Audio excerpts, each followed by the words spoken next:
இன்றே சப்ஸ்கிரைப் செய்து உங்கள் ஃபேவரட் ஷோகளை காணுங்கள். அன்னைக்கு போலீஸ் ஸ்டேஷன்ல நாங்க இருந்தப்போ ஒரு பெரியவர் ஒருத்தர் ஃபோன் பண்ணி எனக்கு உதவுனாருன்னு சொன்னேன்ல,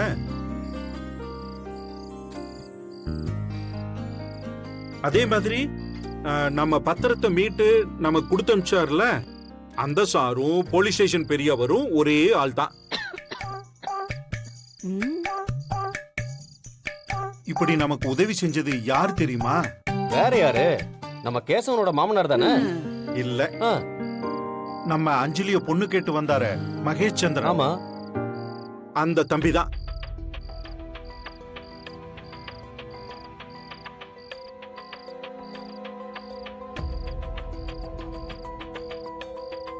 மகேஷ் சாரா? மகேஷ் குரூப் ஆஃப் கம்பெனிஸோட எம்டி அவரா? ஆமாப்பா. அவரா மாமா? நான் என்னவோ தீபாவோட அப்பாவோன்னு நினைச்சேன். இப்ப என்ன, எங்க அப்பா ஹெல்ப் பண்ணலன்னு சொல்றீங்களா? நான் ஏதாவது ஹெல்ப் பண்ணா அத பாராட்டி யாரும் பேசவே மாட்டீங்க. சும்மா இருக்க மாட்டியா? பண்ணலன்னா மட்டும் அத அப்படியே குத்தி காமிச்சு பேசிட்டே இருப்பீங்கல்ல? ஐயோ, அவ அப்படி ஒண்ணும் பேசலமா. அப்புறம் எப்படி சொல்றாங்க? எனக்கு தெரியும் அத்தை, நீங்க எப்பவுமே மூத்த மருமகளுக்கு தான் சப்போர்ட் பண்ணுவீங்க. தீபா, அப்படியெல்லாம் நான் இப்ப வரைக்கும் பிரிச்சு பார்த்ததே இல்லம்மா. துளசி கல்யாணத்தப்போ அவ்வளவு ரூபாயும் நானே கொடுக்கறேன்னு சொன்னேன். ஆனா அப்போ நீங்க தான் பிரஸ்டீஜ் பார்த்துட்டு என்கிட்ட இருந்து ஒரு பைசா கூட வேண்டாம்னு சொல்லிட்டீங்க. ஆனா எங்க அப்பா உதவி செய்யலன்னு சொன்னப்போ உடனே உங்க முகம்லாம் எப்படி மாறுது? தீபா, ஓ நல்ல மனசு எங்களுக்கு தெரியாதா? இந்த குடும்பத்துக்கு முடிஞ்ச உதவியை நீ பண்ணிக்கிட்டே தான் இருக்க. கவிதா ஏதோ தெரியாம சொல்லிட்டா, அத போய் நீ பெருசா எடுத்துக்கிட்டு இருக்கிய. நீ இந்த குடும்பத்துக்காக எல்லா உதவியும் செஞ்சுக்கிட்டு தான் இருக்க, கொடுத்து உதவிக்கிட்டு தான் இருக்க. இந்த விஷயத்துல உன் தப்பு எது இல்லம்மா. சிவராமா, அத விடுறா. அந்த பையனை பத்தி சொல்லு. கோச்சிக்காத பேபி. அம்மா, வயசுல சின்ன பையனா இருந்தாலும் ரொம்ப பெரிய மனசுமா. பார்த்து ஆச்சரியப்பட்டுட்டேன். எல்லாருக்கும் உதவுறாப்ல.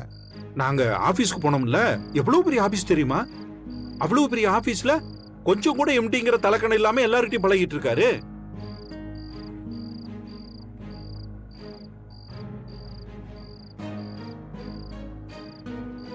அதுவும் எல்லார்கிட்டையும் பாத்தீங்கன்னா பொறுமையா அமைதியா பேசிக்கிட்டு இருக்காரு. நம்மளோட பிரச்சனை எல்லாம் தெரிஞ்சுக்கிட்டு இவ்வளவு பெரிய உதவி பண்ணி இருக்காரு. இந்த காலத்துல இது மாதிரி யாருமா உதவி செய்வாங்க? வாழ்க்கையில நேர்மையா இருக்கிறவங்களுக்கு கஷ்டம் அதிகமா வரும். ஆனா கடவுள் ஏதோ ஒரு வகையில அவங்கள காப்பாத்துவார்னு சொல்லுவாங்க.